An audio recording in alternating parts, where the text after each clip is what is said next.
Apa kabar rekan-rekan Innovasurance Proensis dimanapun Anda berada?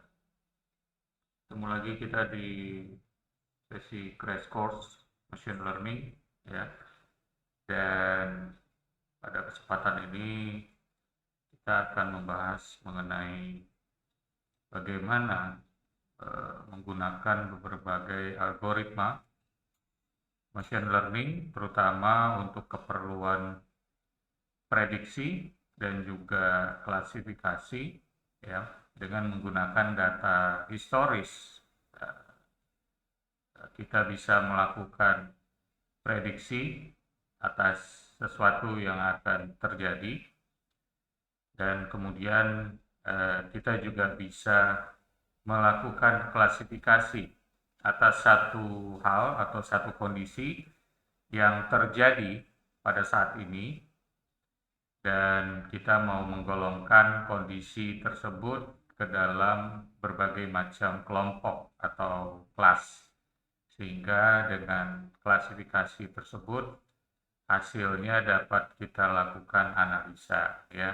Nah, dalam kesempatan ini tentunya karena Innovative Assurance terkait dengan pengembangan profesi audit internal, manajemen risiko, dan GRC pada umumnya, maka saya ingin share materi yang saya persiapkan di ISAKA Conference Asia tahun 2022.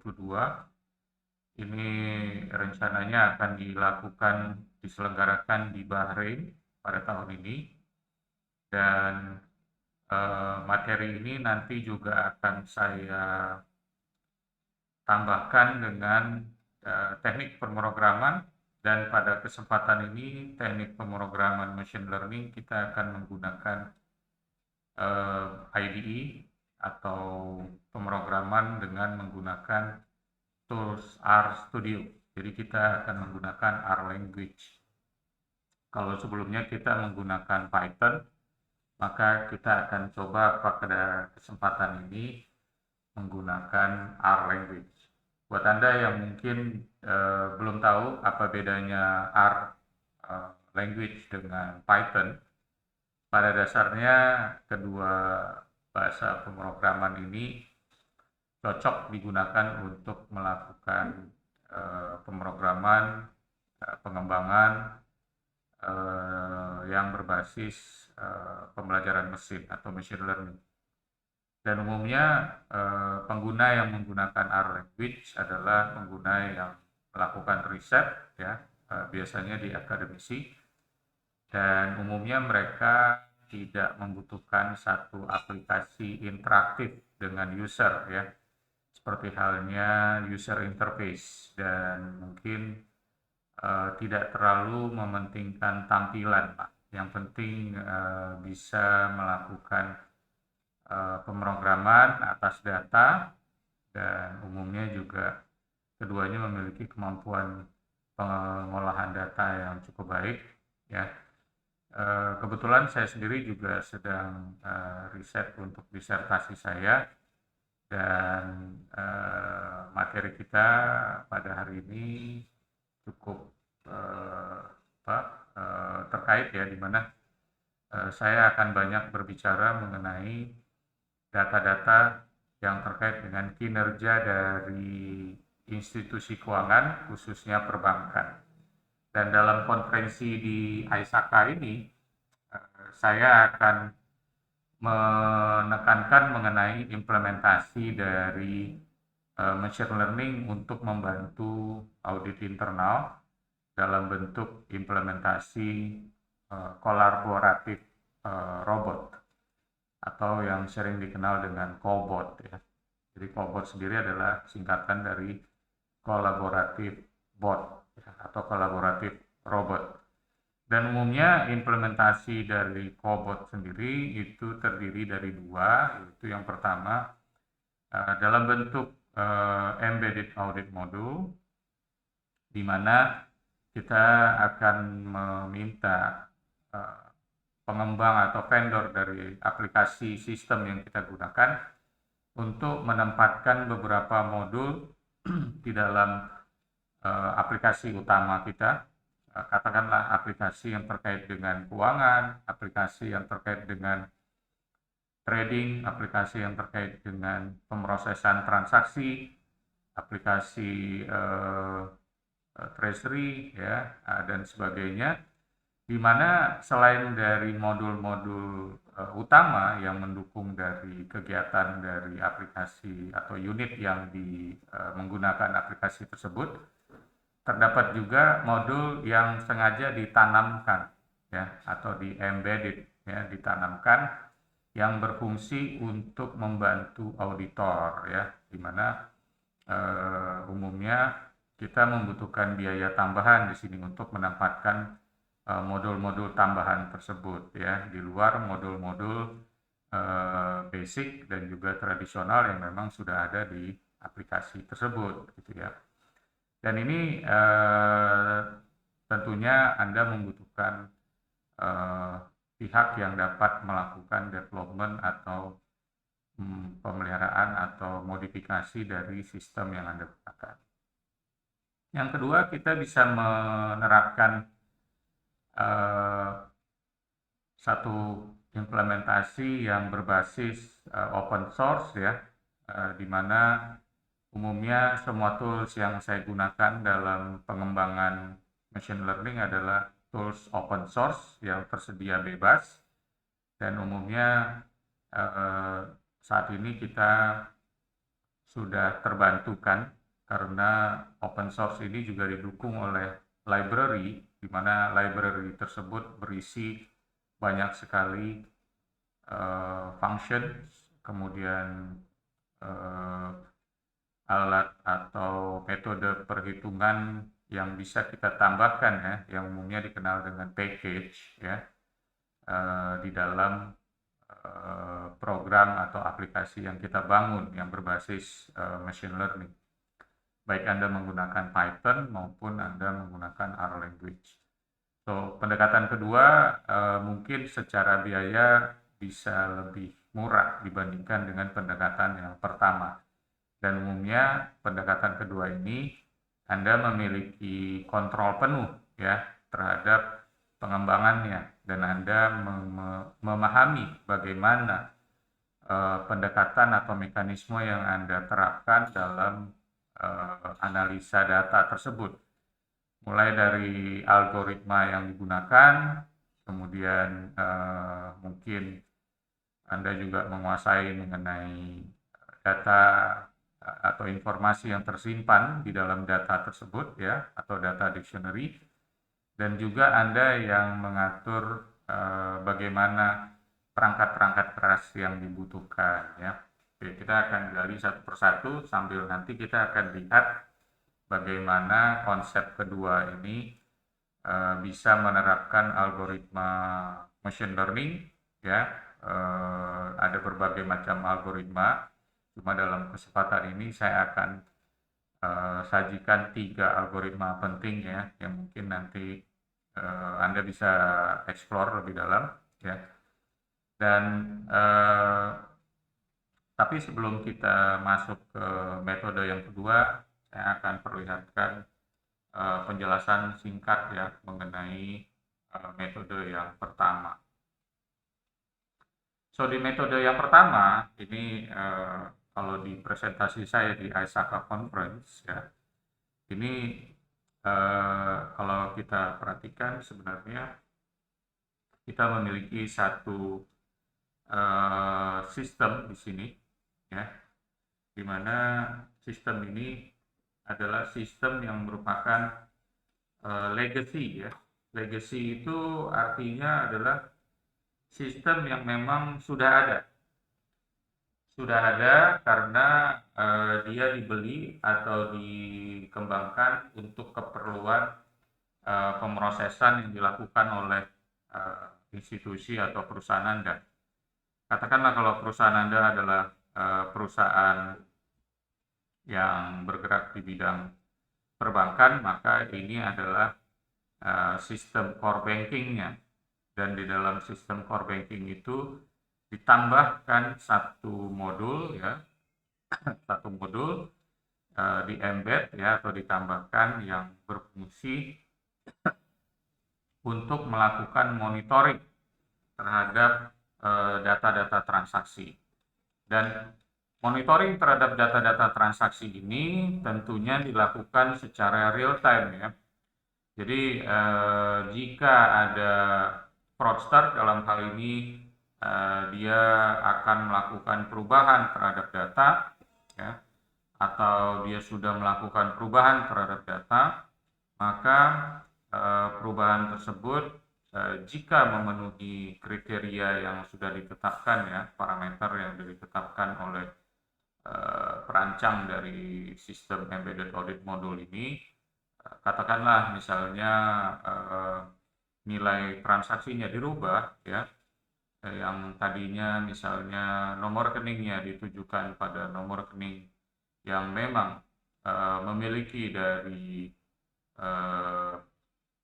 user ID yang mirip dengan user ID yang terdaftar di akun tertentu, tapi kemudian fraudster melakukan man in the middle attack ya, katakanlah seperti itu, dia melakukan man in the middle attack sehingga proses transfer yang tadinya dilakukan terhadap satu nomor rekening asli kemudian dia ganti menjadi nomor rekening yang milik dari si fraudster. Maka hal itu tentunya akan memicu pengecekan atas parameter karena nomor rekening yang dirubah atau yang diisi itu tidak sesuai dengan yang sudah terdaftar di akun tersebut. Atau Anda juga bisa punya beberapa parameter atau kriteria yang terkait dengan nilai transaksi, ya, lokasi transaksi, dan sebagainya. Sehingga kalau ada yang tidak memenuhi kriteria tersebut, maka dia dianggap sebagai satu red flag dan otomatis dia akan ditolak oleh sistem. Itu yang pertama. Dan kemudian akan diberikan notifikasi atau alert kepada fraud squad di sini yang melakukan monitor ya. Ini bisa auditor atau bagian dari fraud investigation di institusi Anda. Sehingga selain dari sistem itu dicegah, kemudian juga dinotifikasi untuk dilakukan deteksi lebih lanjut sehingga ditemukan sumber dari perubahan tersebut dan hal-hal yang mungkin perlu di prevent di kemudian hari gitu ya. So, itu prinsip kerja dari embedded audit module yang pada prinsipnya juga bisa berfungsi sebagai collaborative robot karena dia bekerja secara otomatis ya. Dia sudah didesain, sudah diprogram ya, karena ada parameter atau kriteria tadi dan dia akan melakukan deteksi. Tapi dia hanya bekerja sesuai dengan kemampuan yang sudah diprogram oleh vendor pemilik core system tadi dan juga oleh parameter yang memang bisa didesain dimasukkan ke dalam aplikasi tadi. Di luar dari itu maka Anda tentunya membutuhkan vendor untuk melakukan modifikasi atas sistemnya untuk menambahkan atau merubah dari embedded audit module itu sesuai dengan kebutuhan yang terkini.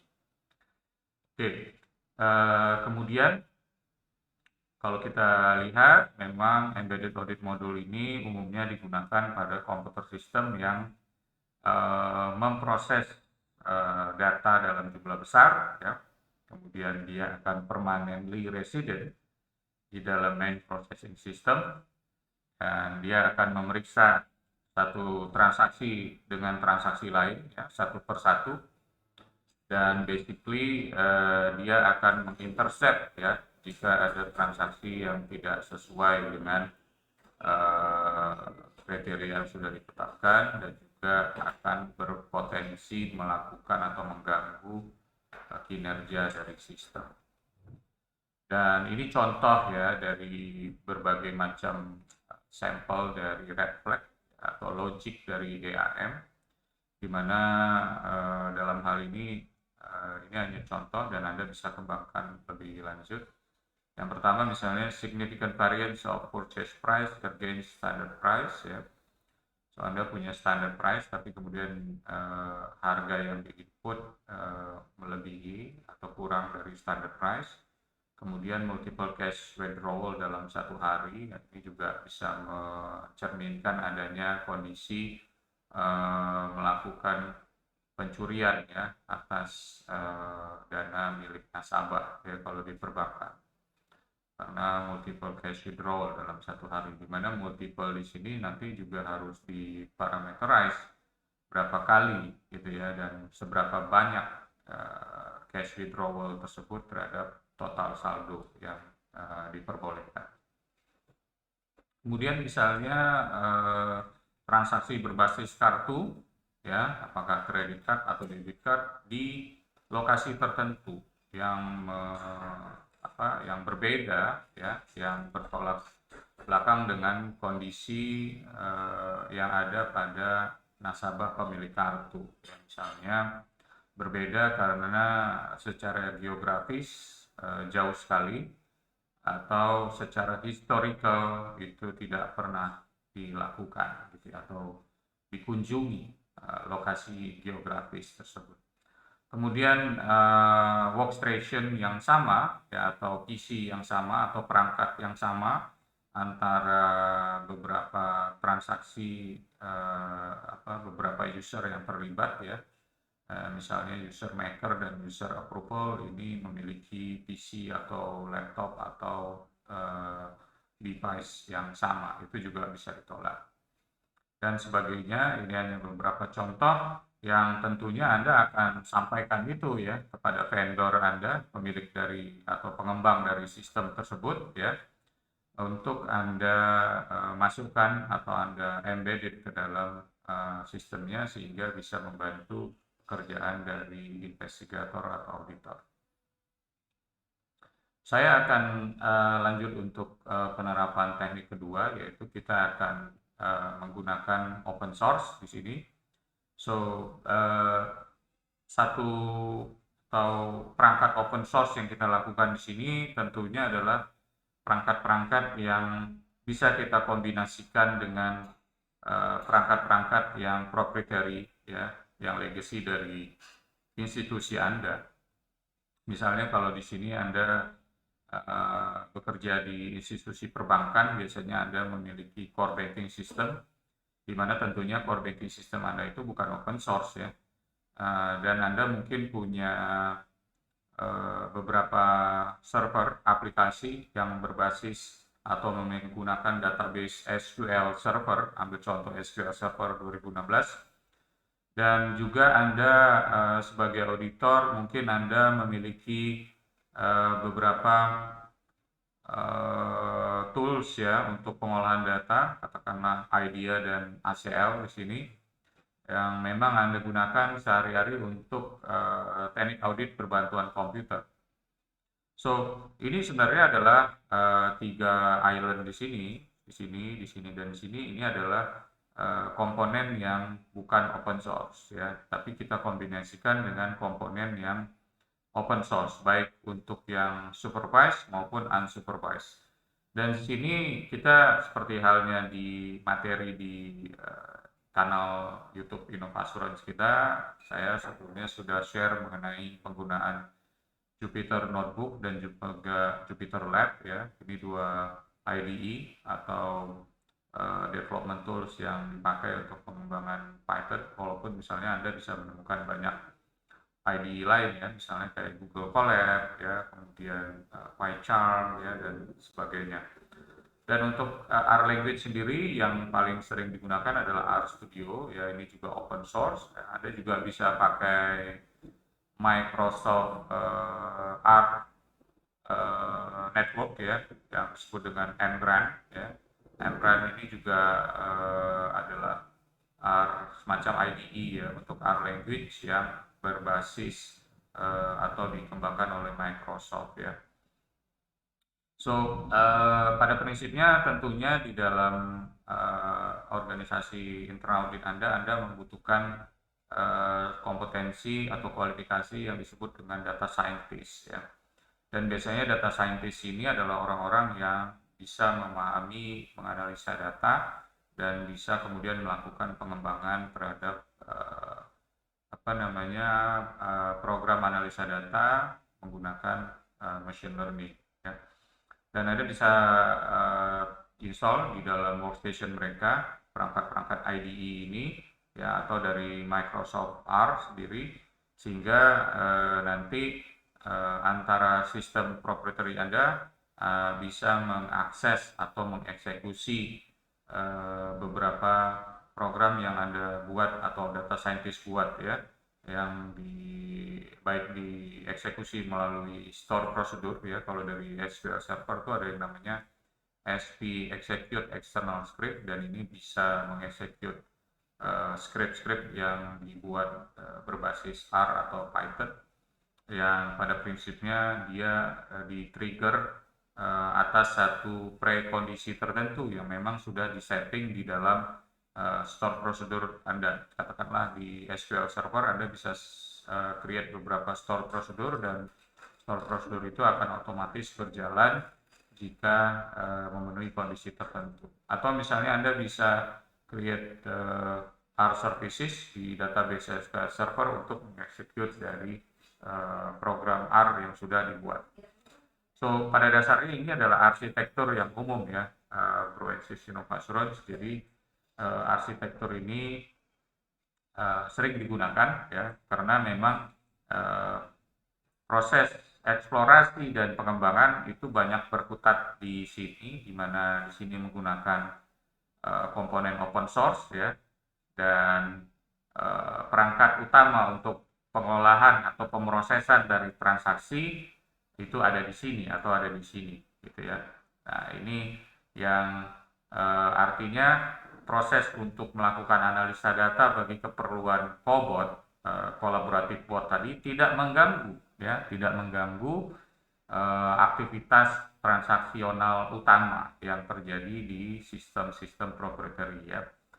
Atau misalnya Anda tidak mengeksekusi secara real time ya, berdasarkan kondisi yang terjadi, Anda bisa melakukan penurunan data di sini ya.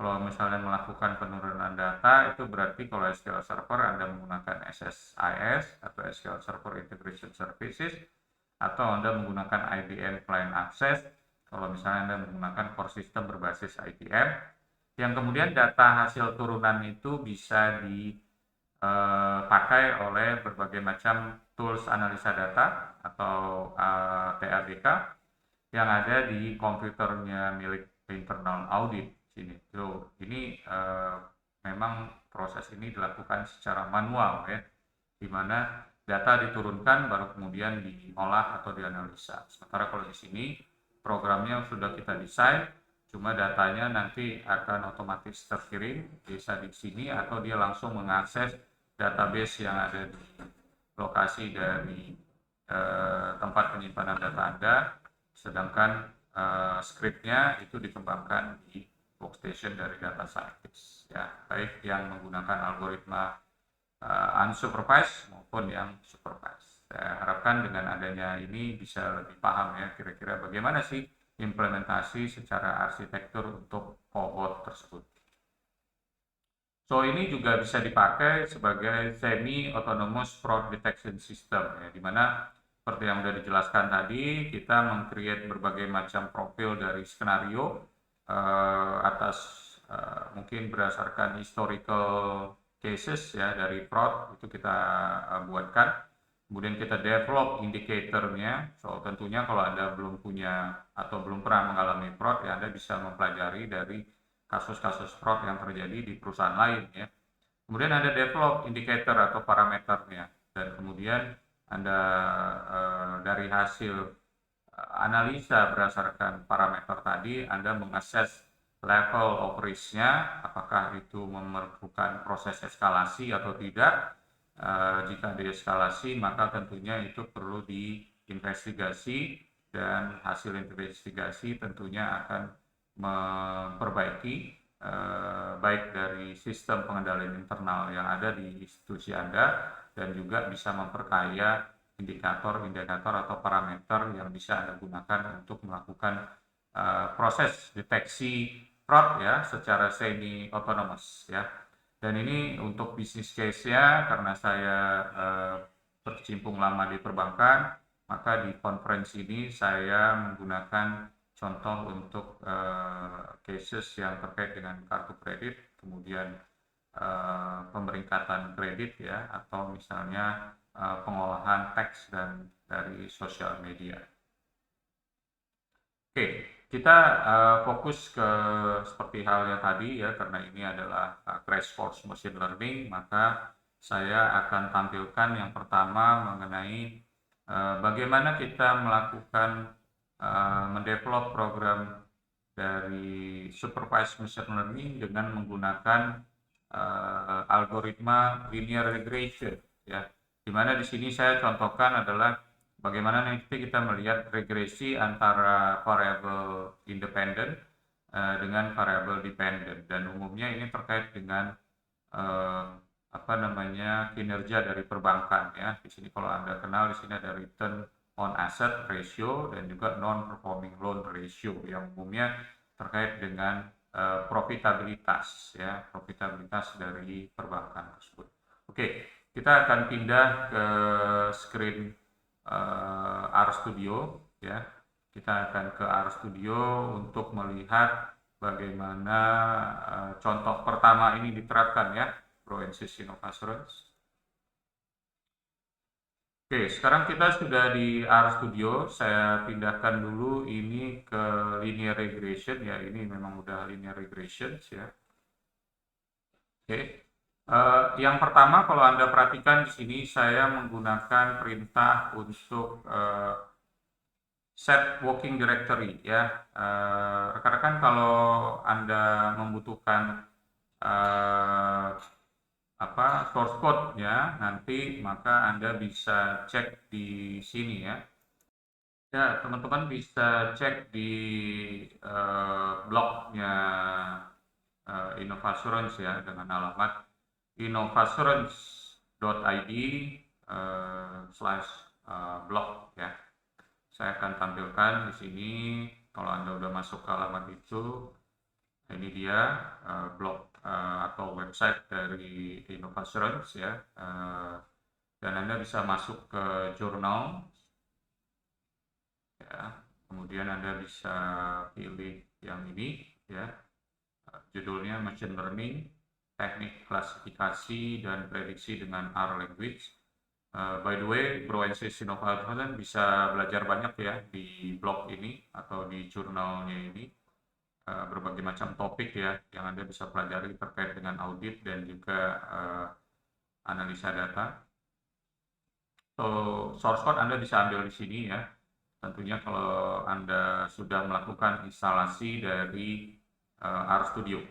Kalau Anda belum tahu bagaimana melakukan instalasi, silakan Proensis bisa lihat video-video kita sebelumnya di bagian-bagian awal ya, untuk melakukan instalasi baik untuk Python maupun untuk RStudio ya, sehingga diharapkan nanti Proensis sudah tahu ya bagaimana menggunakan atau sudah memiliki ya berbagai macam IDE yang bisa kita gunakan seperti Google Colab, Jupyter Notebook, Jupyter Lab, dan juga RStudio ya. Dan kali ini kita akan pakai RStudio. Oke, ini tadi alamatnya. Silakan jika setelah sesi ini Anda ingin mencoba sendiri ya. Oke, kita akan lihat tadi saya sudah jelaskan mengenai ini perintah untuk melakukan set working directory, artinya kita akan bekerja di working directory ini ya. Anda bisa pakai working directory Anda masing-masing ya. Kemudian kita akan menggunakan library package readr ya. Ini umumnya untuk melakukan pembacaan data ya. Di sini kita akan baca data dalam bentuk comma separated value atau CSV. Dan untuk Anda ingin mendapatkan file ini, silakan email ke email Innovassurance di innovassurance2020@gmail.com ya. Tapi kalau Anda ingin menggunakan data Anda sendiri ya, tentunya Anda diharapkan menggunakan data Anda sendiri ya, karena ini hanya contoh dari saya. dan tergantung kebutuhan Anda masing-masing. Ini Anda bisa dapatkan kalau memang Anda ingin menggunakan contoh ini, karena pada prinsipnya data ini bentuknya seperti ini ya, rekan-rekan ya. Ini ada kuartal ya, kalau Anda perhatikan di sini ada kuartal ya. Ini mulai dari Maret, Juni, September, Desember ya. Ini dari tahun 2011 ya. 2012, 13 dan seterusnya. Dan di sini ada total aset, total liabilities, total ekuitas ya, modal inti, DPK atau dana pihak ketiga, total kredit ya, total pendapatan ya, pendapatan operasional, kemudian laba rugi, kemudian pinjaman yang diterima, kemudian rasio return on asset atau ROA, rasio non performing loan atau NPL, rasio kecukupan modal atau capital adequacy ratio (CAR), dan juga rasio beban operasional terhadap pendapatan operasional atau BOPO ya. Dan ini adalah data yang terkait dengan perbankan. Ini data yang saya gunakan. Jika Bro Ensis ingin menggunakan data yang lain ya dipersilakan, sehingga Anda bisa mengganti nama file ini dengan nama file sesuai kebutuhan Anda. Set di sini pakai titik koma karena memang data saya dalam bentuk koma separated value, di mana pemisah antar kolom adalah titik koma ya. Oke, kemudian di sini ada perintah untuk merubah ya satu kolom yang tadinya formatnya karakter menjadi format numerik ya. Ini memang bawaan dari CSV-nya ya, mungkin karena di situ ada tanda negatif ya, maka dia consider as karakter, tapi kita bisa ubah ini menjadi numerik ya. Kemudian ini adalah perintah untuk menampilkan dari structure ya, structure dari data kita yang bernama reset tadi ya, yang sudah kita masukkan ke variable reset. Anda bisa pakai tanda panah ini ya, atau Anda bisa pakai sama dengan. Kemudian kita akan pakai library LessR ya, untuk melakukan regression ya,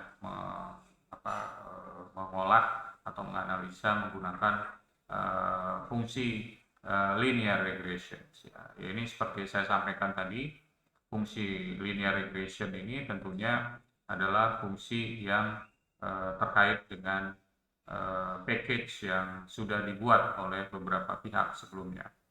Ya mungkin kalau Anda ingin melihat tampilan di RStudio ini, Anda baru lihat pertama kali, pada dasarnya RStudio ini dibagi menjadi 4 window ya. Window ini adalah window untuk coding atau source code Anda. Window ini adalah untuk output dari source code Anda. Maksudnya output di sini adalah output yang tidak ditampilkan dalam bentuk grafis ya. Tapi kalau dalam bentuk grafis maka dia akan muncul di sebelah kanan bawah ini.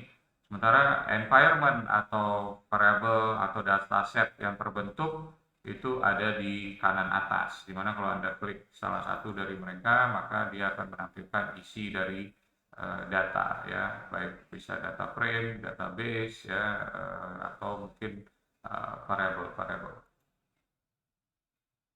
Dan ini Anda bisa buka multiple script ya, Bro Ensis ya. Jadi kalau misalnya Anda menggunakan banyak script di sini, Anda mau menggunakan berbagai macam Windows di sini, dia akan otomatis membentuk tab atas beberapa script tersebut.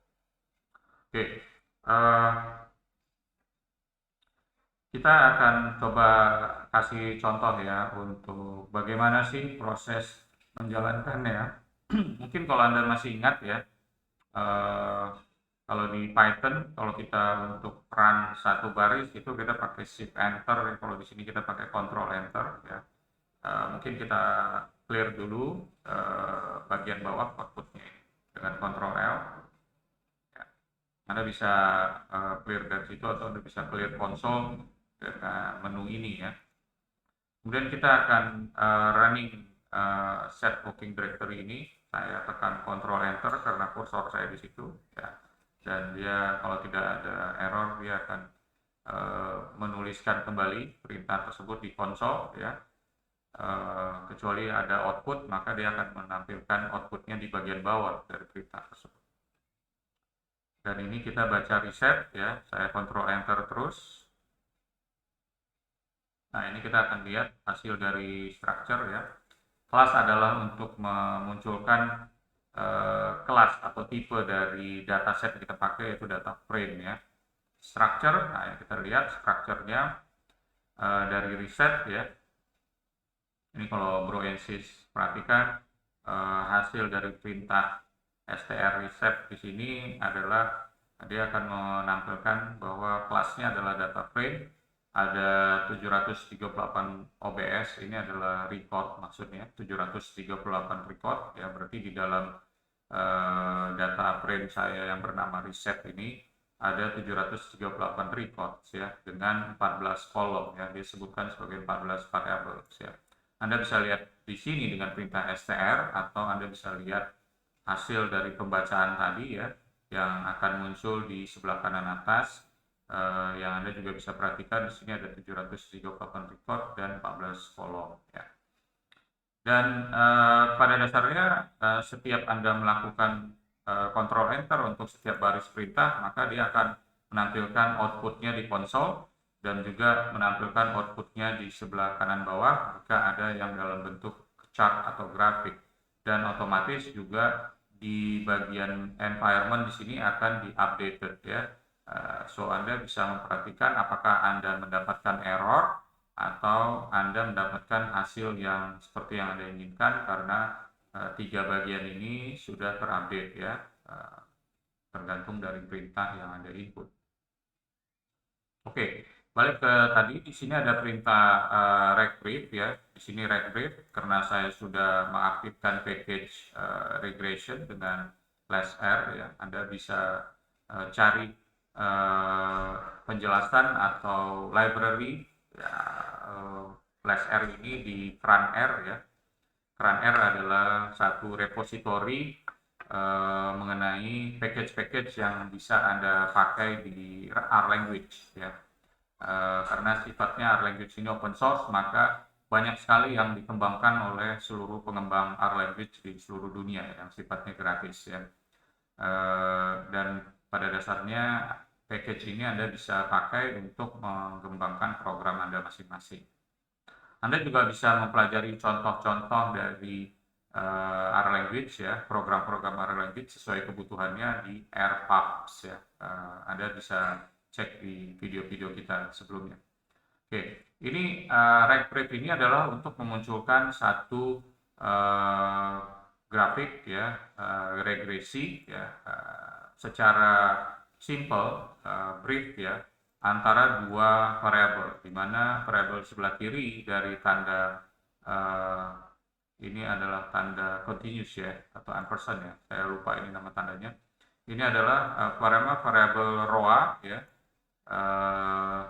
Ini adalah dependent variabelnya, dan independent variabelnya adalah NVL. Nah, Anda pakai tanda kayak cacing ini untuk memisahkan di antara dependent dan independent variable, di mana independent sebelah kanan, independentnya sebelah kiri, dan kita define datanya adalah data reset ya, hasil pembacaan dari file CSV. Dan ini yang terbentuk grafiknya, Bro and Sis ya. Saya percepat karena memang terus selain durasi juga proses pembacaan data, jika memang sumbernya besar maka dia akan membutuhkan waktu yang lumayan ya. Dan ini kalau kita lihat, kita perhatikan di sini, ini ada satu garis trend line ya. Dan titik-titik yang di sini ini digambarkan dalam grafik atau chart scatter plot ya, plot graph dengan bentuk scatter, di mana setiap titik ini mewakili record ya. Jadi ini total titiknya ada 738. Dan kalau kita perhatikan titik ini berkorelasi dengan koordinat X dan juga koordinat pada aksis Y atau Y. Dan untuk X kita define sebagai independent, yaitu NVL ya. Sedangkan untuk aksis Y-nya adalah dependent variable-nya atau ROA ya. ROA atau return on asset.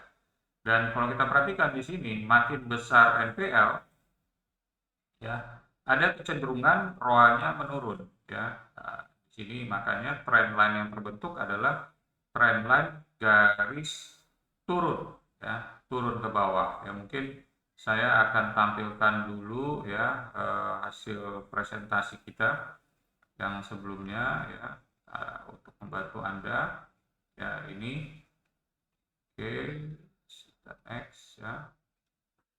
Nah, ini linear regressions ya. Jadi linear regressions mungkin Anda udah pernah lihat di video kita sebelumnya, dimana kalau Anda menemukan fungsi linear itu umumnya berbentuk seperti ini. Y atau dependent variable atau outcome variable itu sama dengan AX plus B ya. Ini fungsi linear. Di mana A adalah regression coefficient atau slope ya, yang menentukan kemiringan dari si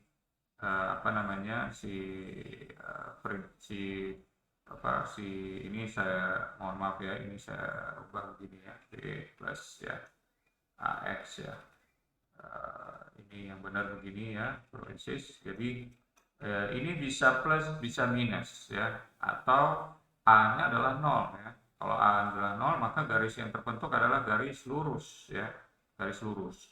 Tapi kalau dia positif, maka yang terbentuk adalah satu kemiringan atau slope ke atas ya. Sementara kalau dia minus, maka yang terbentuk adalah slope kemiringan ke bawah ya. Nah, bisa contohnya sini diganti dengan minus ya. Oke.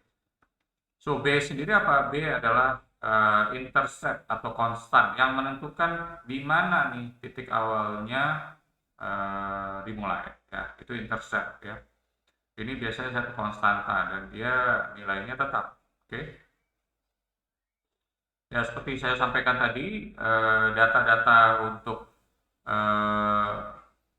machine learning ini umumnya kita bagi menjadi dua ya, yaitu data yang kita pakai untuk membentuk model ya, dan data yang kita pakai untuk menguji model tersebut ya.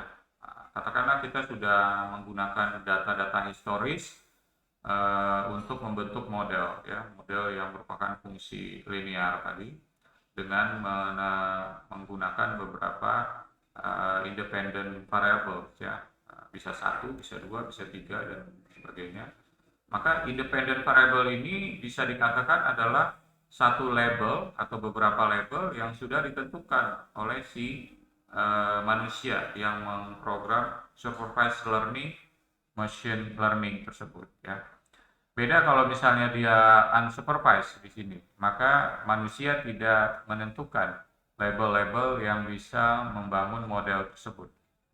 Mesin sendiri yang menemukan pattern di data yang ada ya. Ambil contoh seperti ini, ada customer purchase data, mesin akan menemukan pola atau pattern ya, sehingga dia membentuk model sendiri. Nah, ini nanti kita akan coba di unsupervised machine learning di menggunakan algoritma k-means clustering ya, mungkin di video berikutnya. So, kita balik ke yang supervised learning. Di sini pada dasarnya data yang kita sudah baca, kita lihat ada atau tidak variabel yang bisa kita pakai sebagai independent variable ya. Ambil contoh tadi di kasus kita adalah NPL dan Y-nya adalah ROA, maka akan terbentuk NPL menentukan ROA modelnya tersebut ya. Kalau misalnya Anda menggunakan lebih dari satu, maka NPL plus variabel kedua plus variabel ketiga dan seterusnya. Nanti saya akan lihatkan di RStudio seperti apa ya. Dan kemudian setelah model ini terbentuk, Anda akan menggunakan satu bagian dari data ya. Biasanya data itu Anda bagi menjadi 2/3-nya untuk training the data, membentuk model, dan 1/3-nya untuk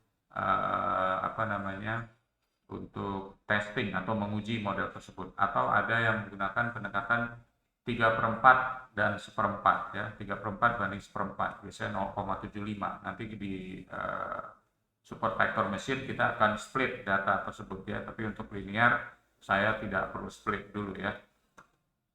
Oke, so pada prinsipnya begitu ya. Jadi nanti Anda akan lihat di R language saya akan break atau pecah datanya menjadi dua kelompok, yaitu kelompok untuk saya build modelnya dan kemudian kelompok untuk saya uji modelnya. Artinya begini, kalau misalnya model Anda ini bisa memprediksi data yang sisanya tadi, sepertiga atau seperempat dari data tadi, maka akurasi dari model Anda itu bisa dibilang tinggi ya. Nanti kita akan perhatikan ya. Oke, kita kembali ke RStudio. Ya, jadi kita sudah punya satu fungsi linear regression di sini yang sederhana ya, antara ROA dengan NPL. Ini saya ada beberapa contoh ya, antara ROA dengan WOPO, PDP dengan NPL, semua pada prinsipnya 1 lawan 1 ya. Nah, ini contoh ya antara WOPO dengan ROA, hasil dari running tadi ya.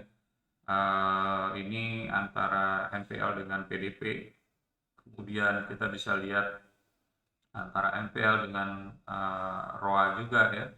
Kemudian di sini kita bisa lihat WOPO dengan ROA ya, dan sebagainya, tergantung kalau Anda mau running yang mana nih dari perintah ini. Oke.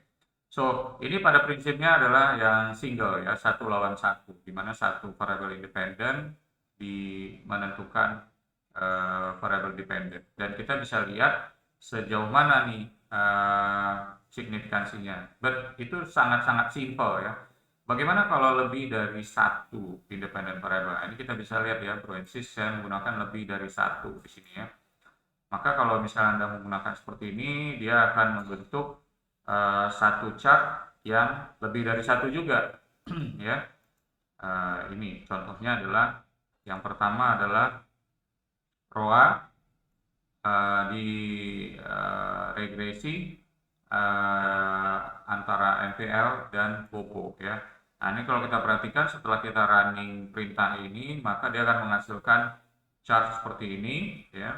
Silakan nanti Anda coba, di mana Anda cara membacanya adalah di sini ROA lawan NPL itu ada korelasi minus 0,33, berarti trend line-nya turun ke bawah ya. Ini sama aja dengan ROA sama dengan minus 0,33 dikali NPL, gitu ya. Kemudian ditambah konstantanya atau dikurang konstantanya gitu ya.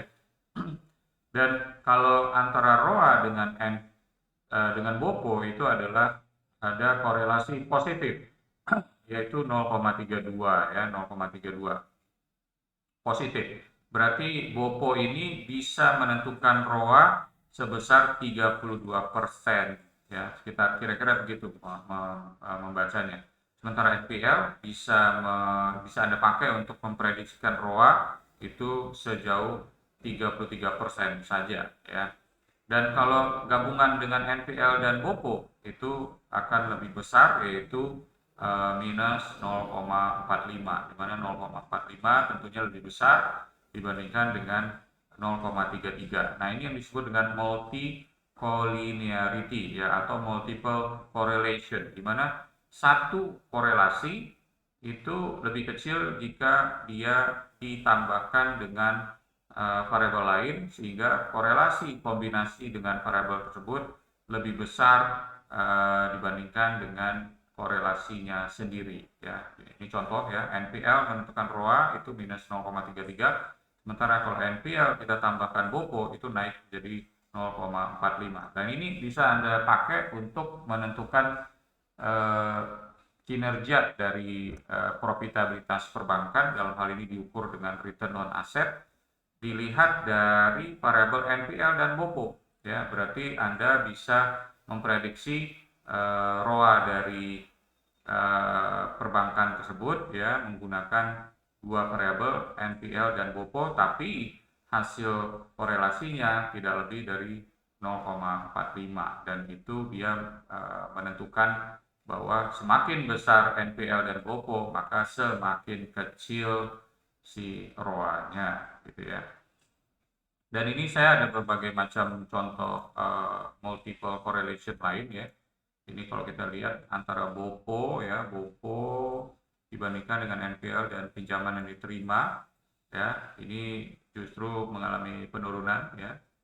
Kemudian kita lihat pendapatan operasional dibandingkan dengan NPL dan BOPO ini mengalami penurunan.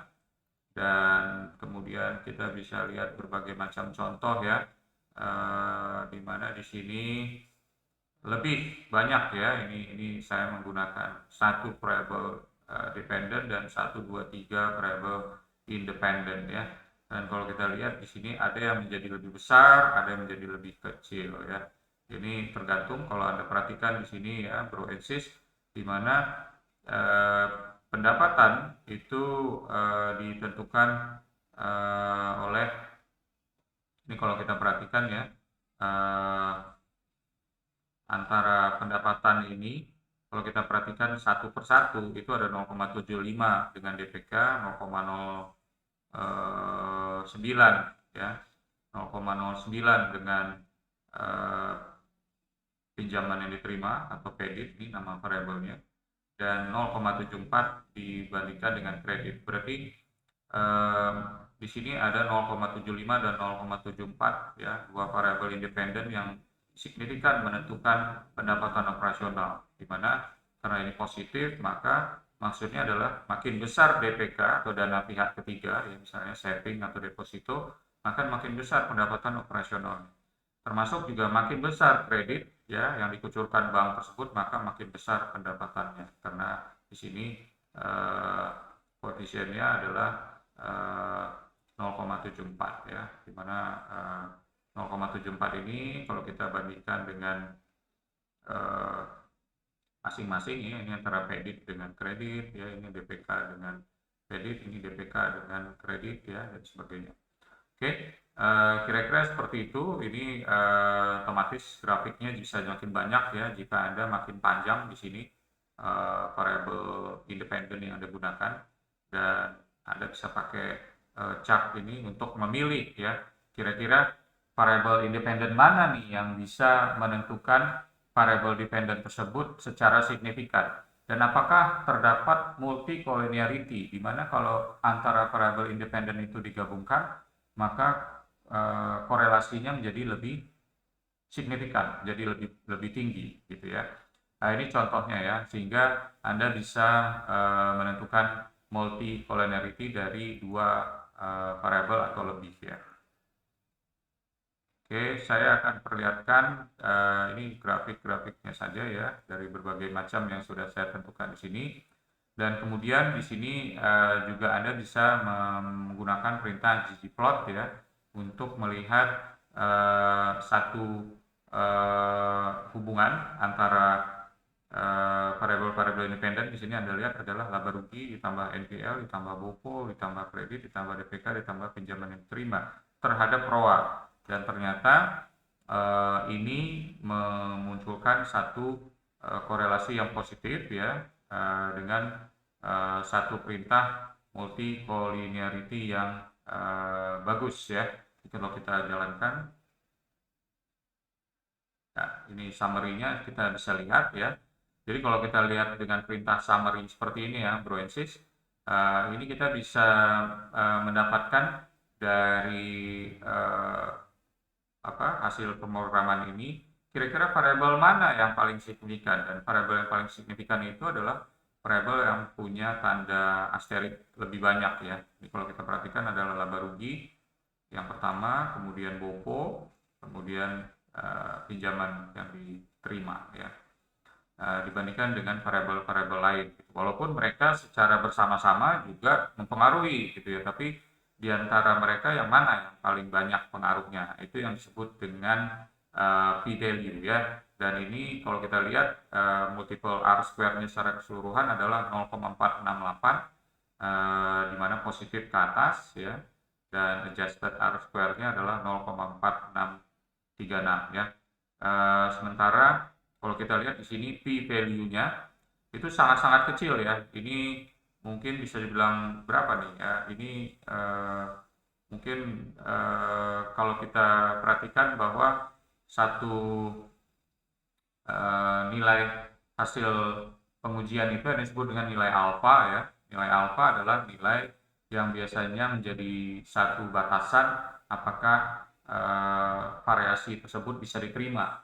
Jika dia tidak lebih dari 0,05 atau 5%, maka dia bisa dianggap memenuhi ya. Sedangkan di sini jauh ya, jauh lebih kecil dari nilai alfa ya. Ini untuk Anda bandingkan dengan p-value-nya. Sedangkan untuk p-value dan f statistiknya Anda harus bandingkan dengan tabel yang ada di tabel statistik tersebut ya, statistik deskriptif tersebut. Oke, saya rasa mungkin untuk lebih detail Anda Bro Ensis bisa lihat juga ya di materi kita di jurnal kita, di mana di jurnal tersebut juga kami perlihatkan ya ada materi yang mengenali R square itu apa, P value itu apa, nilai alpha itu apa, Anda bisa pelajari di sini ya, Bro Ensis ya. Setelah video ini Anda bisa pelajari lebih detail ya. Oke, saya lanjutkan untuk berikutnya adalah kita akan lihat mengenai algoritma lain ya, yaitu algoritma support vector machine ya. Jadi super vector machine di sini saya akan pakai untuk membandingkan antara NPL dan CAR bisa menentukan efisiensi rasio atau yang dikenal dengan BOPO tadi ya, beban operasional dibandingkan dengan pendapatan operasional, itu sama dengan efisiensi rasio. Di sini saya akan menggunakan support vector machine ya. Di sini saya perlihatkan support vector machine. So basically support vector machine itu dia mencari ya apakah ada hyperplane ya yang memisahkan dua kelompok ya. Ya kalau kita perhatikan di sini dia mencari kelompok di antara data, dan kelompok-kelompok tersebut itu memiliki karakteristik yang berbeda. Ambil contoh, kalau di perbankan kita punya kelompok bank yang profit dan kelompok bank yang loss atau rugi ya. Jadi ada yang untung, ada yang rugi. Itu kita bagi, dan antara variabel-variabel tadi bagaimana kita memisahkan sehingga variabel-variabel tersebut bisa memprediksi apakah bank tersebut profit atau loss ya, kira-kira seperti itu ya. Berarti dalam hal ini Anda mesti menambahkan satu label tambahan ya, satu label tambahan untuk menentukan apakah bank tersebut profit atau loss ya. Dan kemudian nanti biarkan si mesin tersebut yang akan melakukan pembelajaran kira-kira kalau bank yang profit itu NPL-nya harus bagaimana, capital adequacy ratio-nya harus bagaimana gitu ya, seperti itu ya. Atau Anda mau tambahkan variabel-variabel lain gitu ya, sehingga pada saat Anda melakukan analisa data itu akan lebih tajam.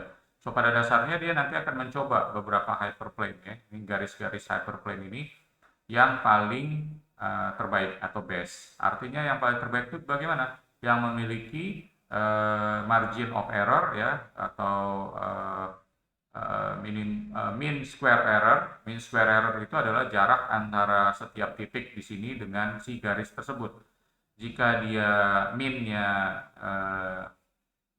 secara total rata-ratanya lebih kecil dibandingkan dengan garis-garis yang lain, maka garis tersebut terpilih ya. Ini kita umpamakan, misalnya kalau kita bandingkan antara garis abu-abu dan garis hitam ini jarak antara node biru ini dengan garis, ini jarak antara yang orange ini dengan garis, dan tentunya untuk setiap node di sini atau titik di sini kita bisa melihat jaraknya ya. Jika kita tarik garis menghubungkan node tersebut dengan garis hyperplane ya. Mungkin untuk beberapa kondisi misalnya yang garis biru abu-abu di sini ya, garis abu-abu di sini, untuk beberapa node dia memiliki jarak yang lebih kecil ya. Misalnya kalau node di sini jika dengan abu-abu dia jaraknya lebih kecil dibandingkan dengan jarak dia ke garis hitam.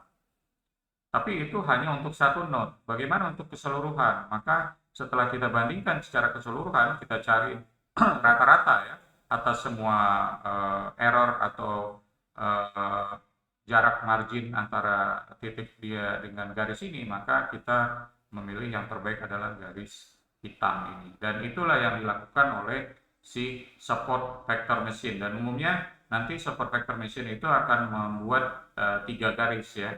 Jadi garis utama, kemudian ada garis yang menentukan inner limit dan juga outer limitnya, gitu ya.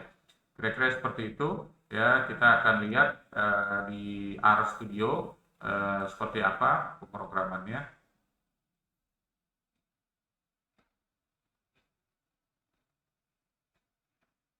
Oke, ini kita sudah di RStudio dan saya akan pindahkan ke SPM ya. Nah, ini adalah program SPM ya, ProAsys. Jadi sama seperti di awal tadi, kita akan set working directory dulu. Silakan Anda menggunakan working directory Anda masing-masing. Kemudian kita akan baca datanya. Ini saya menggunakan data yang sama, yaitu data CSV yang sama seperti halnya linear regression tadi. Kemudian di sini saya perlu membuang ya satu kolom ya. Ini perintah untuk membuang satu kolom yang tidak diperlukan, yaitu kolom BOPO di sini. Ini saya buang ya, karena saya akan ganti kolom BOPO ini menjadi BOPO class ya. Kalau Anda perhatikan di sini saya udah punya data set ya. Kita buka.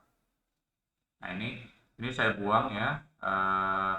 Tadinya data aslinya seperti ini, kemudian data setnya saya ganti, saya tambahkan satu, atau saya buang BOPO, dan saya hanya menggunakan satu kolom, yaitu BOPO class saja. BOPO class ini adalah satu kolom yang kita generate yang bisa menentukan apakah dia untung atau rugi ya. Dan kalau kita perhatikan di sini sebenarnya secara kasat mata, ternyata yang NPL-nya tinggi-tinggi ya, itu cenderung untuk rugi ya. Mana yang rugi itu 1 ya di sini ya. Dan kalau kita perhatikan semua yang di atas 5 atau 6 ya, 6,94 ya, di sini ada 9,12 ya. Nah, ini cenderung nilainya 1, berarti dia rugi gitu. Tapi ada juga nih yang dia rugi tapi NPL-nya rendah gitu ya. Ini kan namanya juga data real ya, data historis. Tapi bagaimana nanti machine learning program kita menggunakan data ini untuk memprediksi apakah akan terjadi profit atau loss ya dengan SVM. Oke. So kemudian saya hanya menggunakan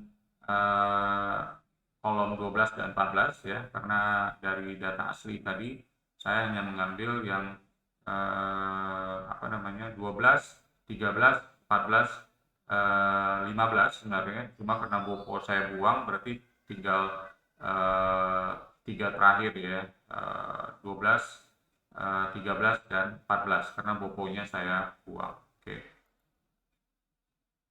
Ini perintah untuk membuang satu kolom ya. Kalau Anda nggak membutuhkan untuk membuang satu kolom ya Anda nggak perlu pakai perintah ini ya. Atau kalau Anda mau, memang data Anda juga sudah berisi variabel-variabel yang Anda butuhkan ya Anda nggak perlu ambil subset dari data yang besar tadi gitu ya. Ini kalau Anda perhatikan saya punya data besar kan, tapi saya nggak butuh semua gitu. Prinsipnya seperti itu. Oke, kemudian seperti hal yang saya jelaskan tadi untuk untuk machine learning dengan supervised learning, kita men-split data ya. Untuk men-split data itu kita pakai library CA tools ya. Di sini kita set randomnya 1, 2, 3, 4, ini umumnya digunakan seperti itu ya. Kemudian kita split, dan splitnya kita taruh di dalam variable split ya, data frame split, di mana kita pakai splitting rasionya 0,75 di sini ya. Kita pakai splitting 0,75 dan kita bagi menjadi 2 ya. Yang true ya itu training set, dan yang false-nya akan menjadi test set. So basically 0,75 atau 75% dari data akan masuk ke training set, dan yang 25%-nya akan masuk ke testing set atau test set di sini. Training set ini kita pakai untuk membuild model, dan test set ini kita pakai untuk menguji model tersebut ya. Nah ini saya scaling aja supaya nanti chartnya tidak terlalu besar ya. Karena kalau tidak saya scaling nanti chartnya akan terlalu besar, karena angka yang saya gunakan juga besar ya, bro sis ya. Ya, tadi kita udah sampai di sini ya. Kita udah punya dua data hasil splitting, yaitu data kelompok training untuk membuat model dan data test set untuk menguji model. Nah, sekarang setelah kita memiliki dua kelompok data tersebut, datanya udah kita scaling. Kenapa kita perlu scaling? Karena nanti chartnya tidak terlalu besar ya. Karena kalau kita scaling, dia akan besar. Karena kalau kita perhatikan di sini di dataset tersebut, ya, ini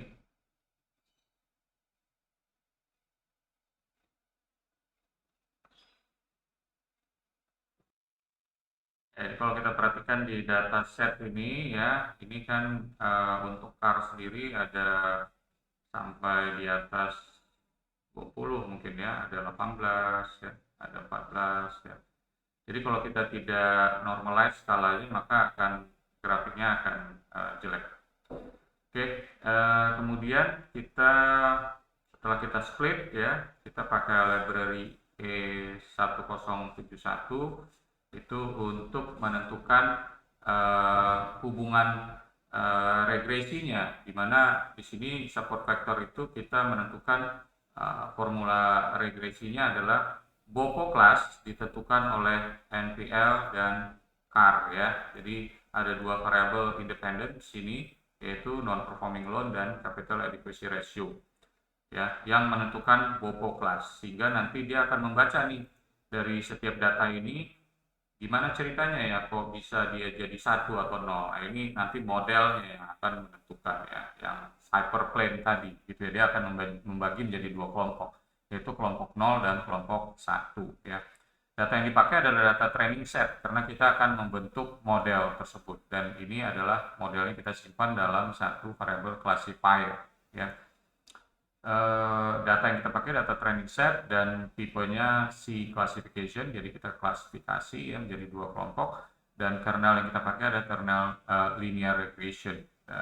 Sebenarnya ada beberapa macam contoh kernel ya, cuma dia membutuhkan computing power yang lebih besar. Anda bisa pakai atau melihat referensi dari fungsi SVM ini ya di CRAN atau di AirPubs ya, untuk menentukan, misalnya Anda bisa pakai beberapa kernel yang lain seperti RBF dan sebagainya.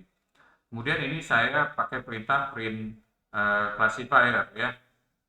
Kalau kita perhatikan, kita print classifier, ini hasilnya call SVM BOPO class ya, dengan parameter ini ya, dan dia menyebutkan ada 273 support vector ya, artinya di dalam ini dia bisa membagi menjadi 273 vektor ya. Ingat bahwa sebenarnya vektor itu adalah hubungan ya, atau korelasi ya antara variabel-variabel ini, dan kalau kita perhatikan terdapat beberapa vektor di dalamnya, karena memang kita menggunakan 0,75 atau 75% dari data itu untuk membuild modelnya. Kemudian kita pakai untuk melakukan prediksi di sini dengan perintah predict ya. Kita akan masukkan hasilnya di variabel ypred ya, dengan model yang mana? Model classifier tadi ya. Ini model classifier yang kita udah buat tadi. Kemudian hasilnya kita bandingkan dengan data tes ya, data tes yang juga sudah di skala ya, di scaling ya. Dan kalau kita perhatikan di sini, data tes adalah data yang berisi 25% dari data asli yang kita bisa pakai untuk memprediksi apakah model tersebut akurat atau tidak ya. Nah, kalau kita perhatikan di sini setelah kita print ya 30 baris pertama ya. Ini saya print ya antara aktual berarti yang ada di data ya, yang ada di data test ya, yang 25% tadi, dan prediksi adalah hasil prediksi dari model classifier ini yang kita bentuk dengan perintah ini menggunakan data training ya. Ini kalau kita perhatikan di sini 0 dengan 0 berarti sama ya, 0 dengan 0 sama. Nah, di sini ada kesalahan ya. Dia harusnya 1 tapi diprediksi 0. Tapi ada yang benar di mana dia prediksi harusnya 1 dia prediksi 1 ya. Kemudian ada yang 1 tapi dia prediksi 0 dan seterusnya sehingga nanti kita bisa menghitung kira-kira akurasinya seperti apa. Dan untuk menghitung akurasi kita menggunakan confusion matrix di sini ya, Broensis. Jadi kita pakai library baru yaitu library caret ya, di mana perintah dari library ini yang kita gunakan adalah fungsi table di sini untuk membandingkan antara test set ya dengan YPRED. YPRED adalah hasil prediksinya. Jadi antara aktual dengan prediksi, dan kita bentuk table confusion matrix ya. Table confusion matrixnya berbentuk seperti ini ya. Setelah kita running ya, ini berbentuk seperti ini, dan ini kalau kita perhatikan yang seharusnya 0 dan diprediksi benar itu adalah 89. Tapi yang seharusnya 0 tapi diprediksi jadi 1 itu ada 11 ya. Jadi ada 11 error, ada 11 kesalahan ya. Dan kemudian yang harusnya diprediksi 1 ya, itu ada 60 yang benar, sementara ada 24 yang salah. Jadi kalau Anda perhatikan ini ada diagonal ya, dari kiri atas ke kanan bawah itu yang benar, dari kiri bawah ke kanan atas itu yang salah. Dan kalau dihitung secara total ternyata akurasinya adalah 80% atau 0,8098% ya. Dan ini tentunya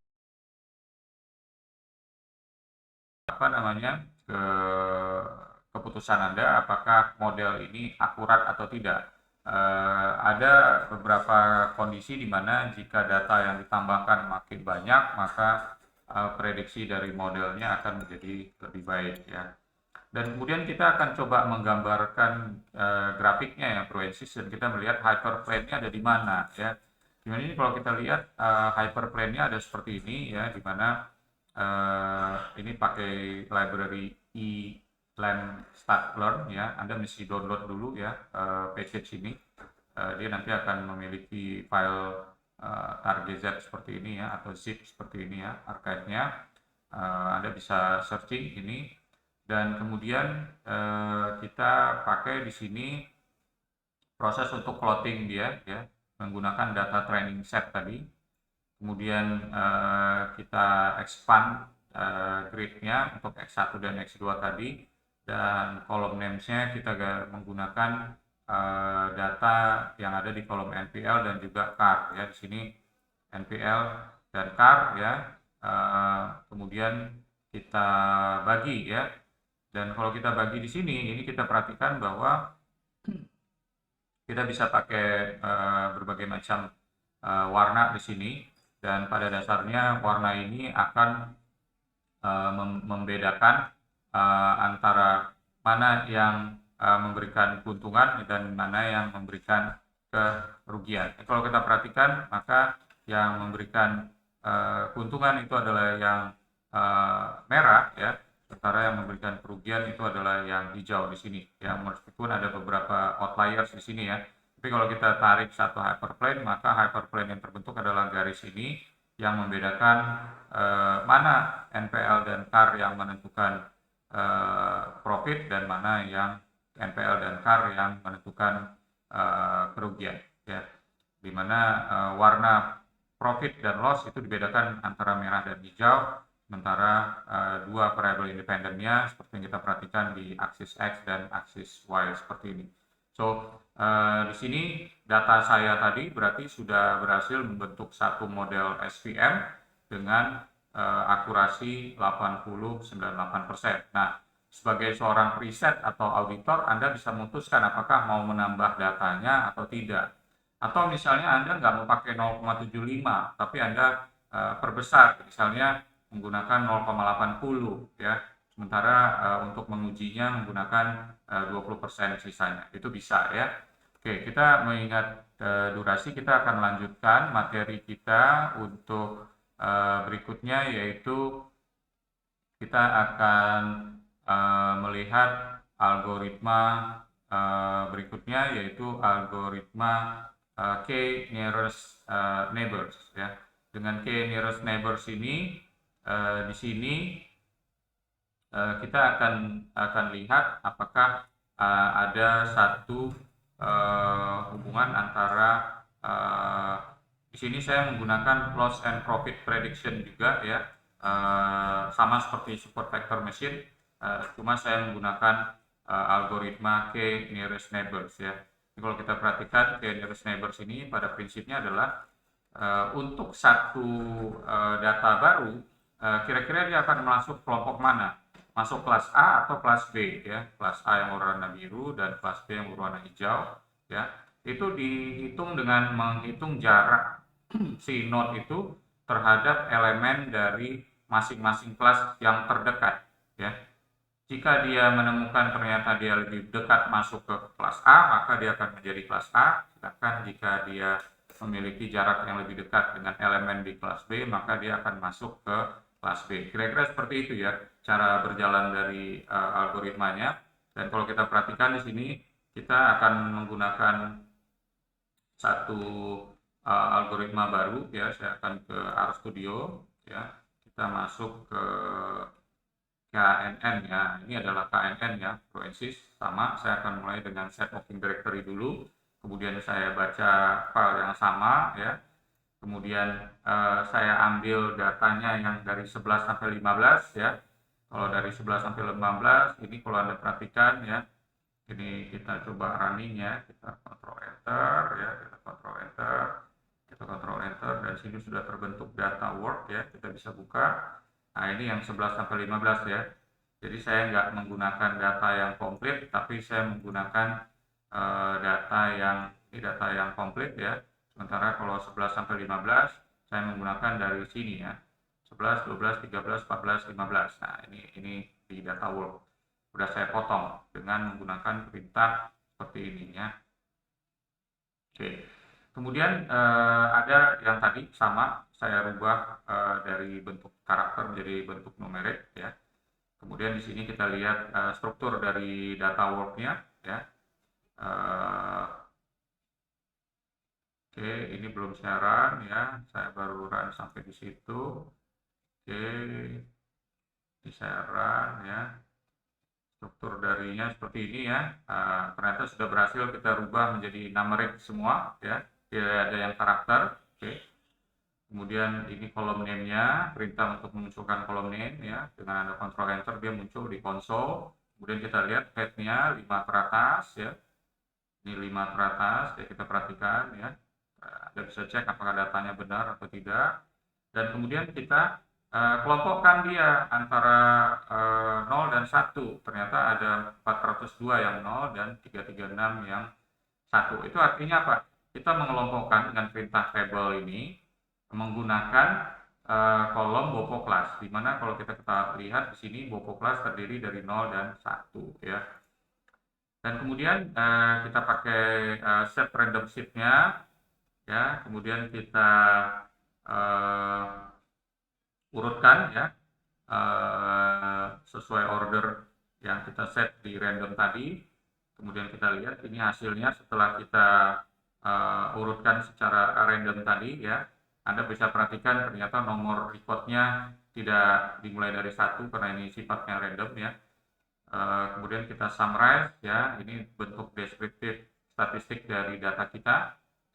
Kemudian kita normalisasi ya. Kenapa kita normalisasi? Karena Tentunya kalau data tersebut tidak kita normalisasi, maka dia akan menggunakan lebar data yang begitu besar ya, ProAnsys ya. Jadi kita normalize ya menggunakan perintah ini ya, function x ya, x dikurang min x dan maksimum x dikurang min x ya.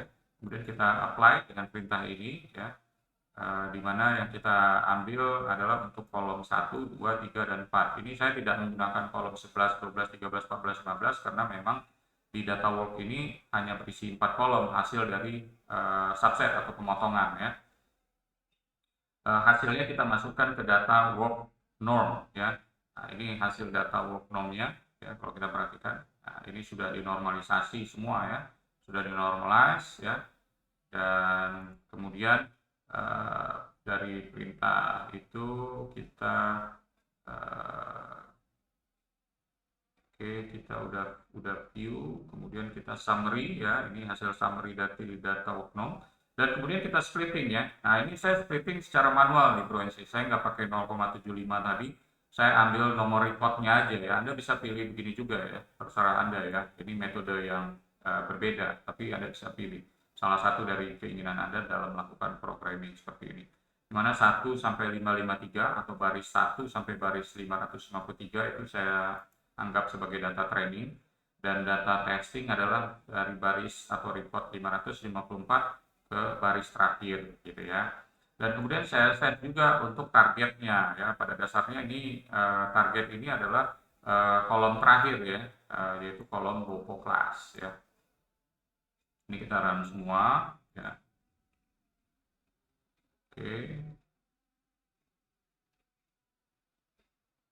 Sorry.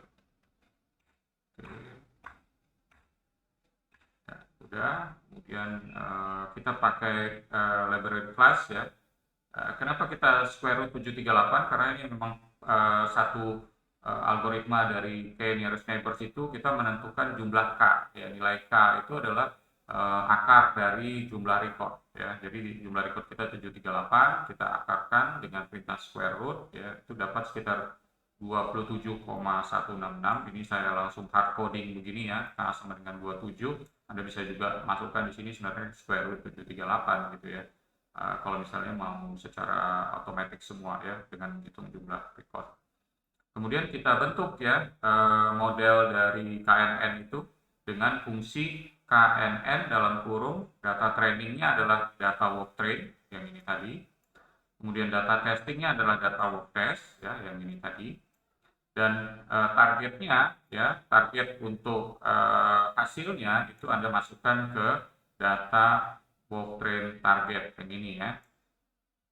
Ya, kita run ya, yang ini Ctrl Enter, kita run ya, itu sudah berhasil, tidak ada error, dan kita munculkan confusion matrix-nya ya, ini table confusion matrix. Nah, kalau kita perhatikan di sini ya, ProAnsys ternyata KNN ini bisa memprediksi lebih bagus ya dibandingkan algoritma SVM ya, di mana di sini kalau kita lihat yang seharusnya 0 dia bisa prediksi 105 benar ya, ingat di kiri atas ke kanan bawah, dan yang harusnya 1 dia bisa prediksi 77 benar, sementara yang salah hanya 2 dan untuk yang 1 dan 1 untuk yang 0. Nah, ini coba kita tampilkan confusion matrix-nya dengan library caret ya. Nah, ini confusion matrix-nya, dan kita lihat hasilnya sama ya, ini confusion matrix ya,